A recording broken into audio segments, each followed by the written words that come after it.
तो जहाँ तक मैं शनिदेव को जानता हूँ, वो जिस पर दृष्टि डालते हैं उसे विरक्त करते हैं। हो सकता है हम दोनों को दूर होना पड़ेगा। शनिदेव अपनी दृष्टि से मुझे और कृष्ण को विलग्न कर देंगे तो क्यों? मेरा क्या दोष है? मुझे मेरे प्रेम का विरह मिलेगा? नहीं, शनिदेव ऐसा नहीं कर सकते। अपनी व्यथा देवी पार्वती को बताऊंगी, वो मेरी सहायता अवश्य करेंगी। देवी पार्वती, मुझे आपकी सहायता की आवश्यकता है। राधा, इस बार तुम्हारी प्रार्थना व्यर्थ जाएगी, क्योंकि इस समय मैं भी तुम्हारी कोई सहायता नहीं कर पाऊंगी। महादेव के कुशलतापूर्वक लौटने तक मुझे उनकी शक्तियों को संभालना होगा। देवी, आपने सदैव मेरा साथ दिया है, मेरी सहायता की। मुझे पुनः आपकी आवश्यकता है। कहाँ है आप देवी?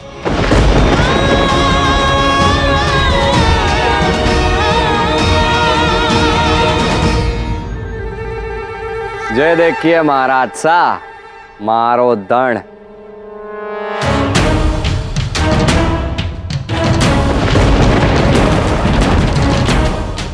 तो ये निर्जन भूमि तुम्हारा धन है। तुमने मुझसे फिर से उपहास करने का दुस्साहस किया है, किंतु अब तुम्हारा अंत निकट है। अरे ना ना महाराज सा, थारे में तो घणो क्रोध भर्यो से। थोड़ा शांत हो जावेगा तो मैं कुछ बोल सकूं। मारो सारो धन जो से ना, सारो रत्न मन ने मंत्रों द्वारा अदृश्य कर रखो से। क्यों? ताकि कोई आके चुरा कर ले जाए। समझ रहे हो कि नहीं?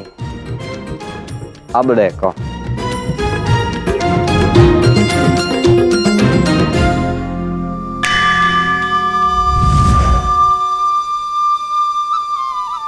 जय देखो मारो रत्न।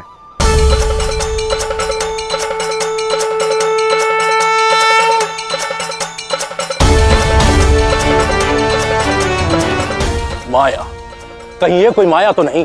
थारे लिए माया होगी, मारे लिए तो मारो दाने से, मारो रत्न से, मारो वास्तविक दाने से। यो सारो वही दाने से जो उस तपस्वी के आशीर्वाद से मारे को प्राप्त होयो से। समझ रहे हो कि नहीं? फिर तब से थारे को समझाने का प्रयास करो। थारे को भी थारे पुत्र के लिए उस तपस्वी के पास जाके आशीर्वाद लेना चाहिए।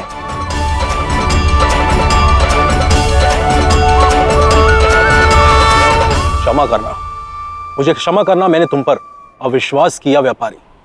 किंतु अब मुझे ये बताओ कि वो महान तपस्वी है कहाँ? मैं तत्काल उनसे भेंट करना चाहता हूँ। तारे राज्य में जो जलकुंड से ना, उस जलकुंड में यो तपस्वी तपस्या कर रही हो से। तारे को वहां जाना चाहिए, आशीर्वाद लेना चाहिए। जल के भीतर तपस्या, फिर तो अवश्य ही वो कोई महान तपस्वी होंगे। मैं भी उनसे भेंट करने जाता हूँ। गणी चौकी बात।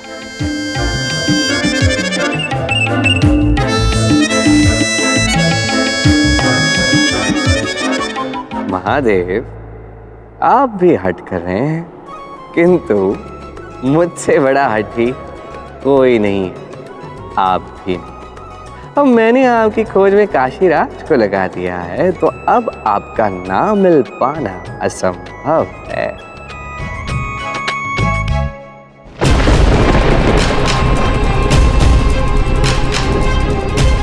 शनिदेव ने तो मुझे अपने साथ ले चलना अस्वीकार कर दिया है। अब मैं करूं तो क्या करूं? अरे क्या बात है? द्वारका के युवराज साम, मेरा पुत्र यहाँ इस वन में, वो भी अकेले? पिताश्री, आप यहाँ? मैं तो बस यूं ही आखेट पर निकला था। वाह, प्रसन्नता हुई ये जान के कि तुम अकेले भी कुछ कर सकते हैं। वैसे तुम्हारी योग्यता पर मुझे थोड़ा बहुत संदेह है, फिर भी मैं चाहता हूं तुम मेरी सहायता करो साहब।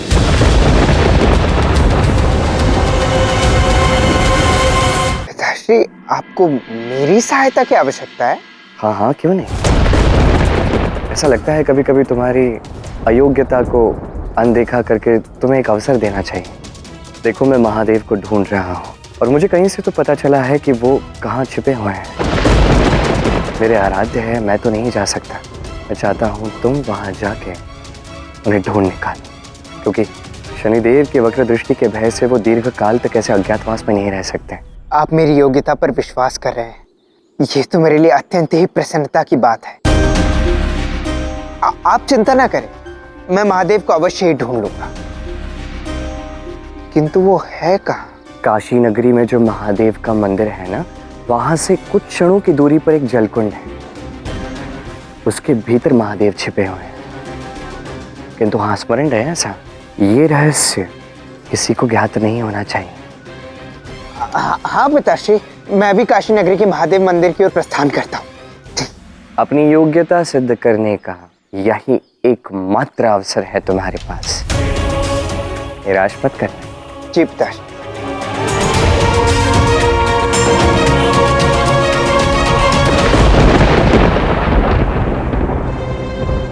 कभी कभी तो मुझे ऐसा प्रतीत होता है कि पिताश्री अपना मानसिक संतुलन खो बैठे हैं।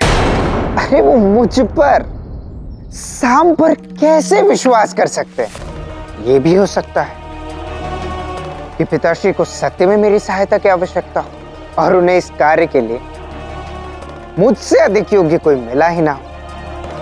अन्यथा वो मुझे ऐसा अवसर कदापि नहीं देते।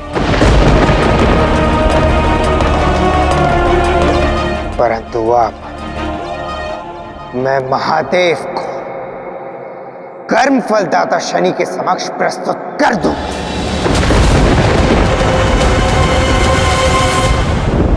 सैनिकों, हमें उस महान तपस्वी को ढूंढना ही होगा। वह इसी कुंड में कहीं है। जाओ और ढूंढो उन्हें।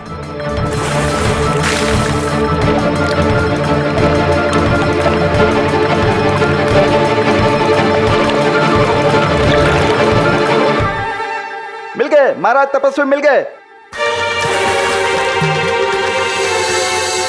ये तो सत्य है कि मनुष्य लोक में कोई शांति से नहीं रह सकता।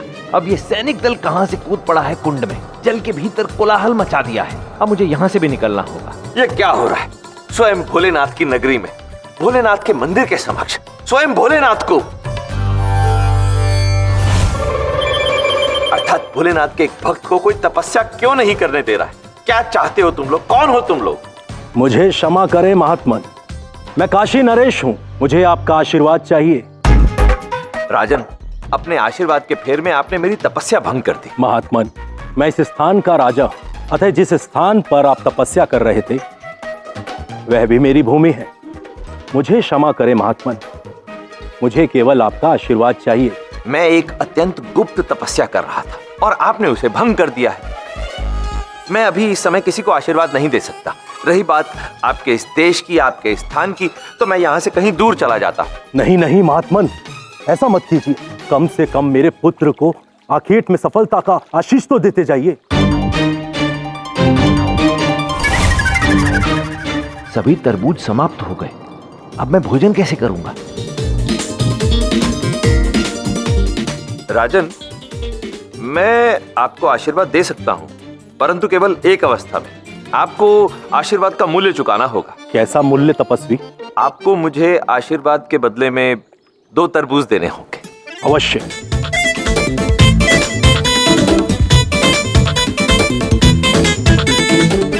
अरे ये क्या, हाथ में तरबूज लेके कैसे जाऊंगा? कोई झोला दिलवाइए ना।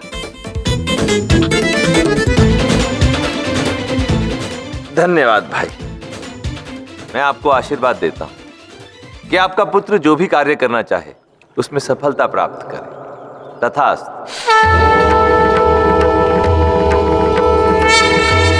आइए शनिदेव।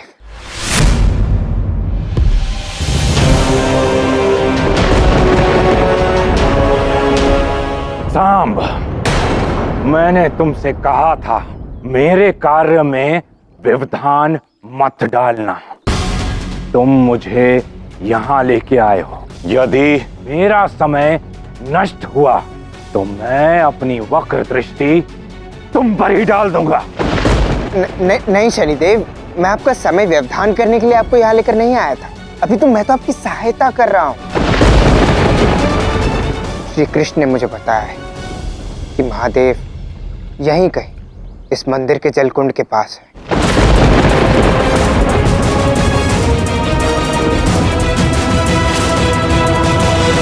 तो यहाँ हैं आप महादेव, और यहाँ से भी प्रस्थान करने जा रहे हैं।